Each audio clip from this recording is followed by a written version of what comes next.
Android mobile গরম, hang বা slow হওয়ার সমাধানের জন্য এই তিনটা সেটিং আপনার অবশ্যই জানা প্রয়োজন।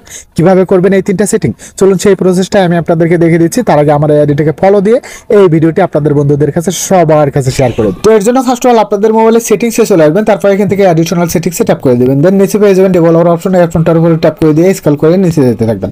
তাহলে আপনারা এখানে তিনটা অপশন দেখতে পারবেন, window animation scale, transition animation scale এবং অ্যানিমেটেড ডিউরেশন স্কেল। এই তিনটা অপশনে আপনারা এখান থেকে 0.5x সিলেক্ট করে দিবেন। দেন দ্বিতীয় সেটিং করার জন্য এখান থেকে স্ক্রল করে একটু নিচে দেখতে পারবেন ব্যাকগ্রাউন্ড প্রসেস লিমিট নামে একটা অপশন রয়েছে। অপশনটার উপরে ট্যাপ করে দিয়ে আপনারা এখান থেকে নো ব্যাকগ্রাউন্ড প্রসেস বা স্ট্যান্ডার্ড লিমিটটা সিলেক্ট করে দিবেন। তারপরে তৃতীয় সেটিং করার জন্য এখান থেকে ব্যাক করে চলে এসে আপনাদের প্লে স্টোরটা ওপেন করে নেবেন। ওপেন করে নিয়ে আপনাদের প্রোফাইলের উপরে ডান সাইডের কোণে দেখতে পাচ্ছেন প্রোফাইলের ছবি দেওয়া আছে, এখানে ট্যাপ করে দিয়ে এখান থেকে সেটিংসে ট্যাপ করে দিবেন। তারপরে এখান থেকে জেনারেলে ট্যাপ করে দিয়ে এখানে দেখতে পাচ্ছেন অটোমেটিক আর্কাইভ অ্যাপস নামে একটা অপশন রয়েছে, এই অপশনটা জাস্ট আপনারা এখান থেকে অন করে দিবেন।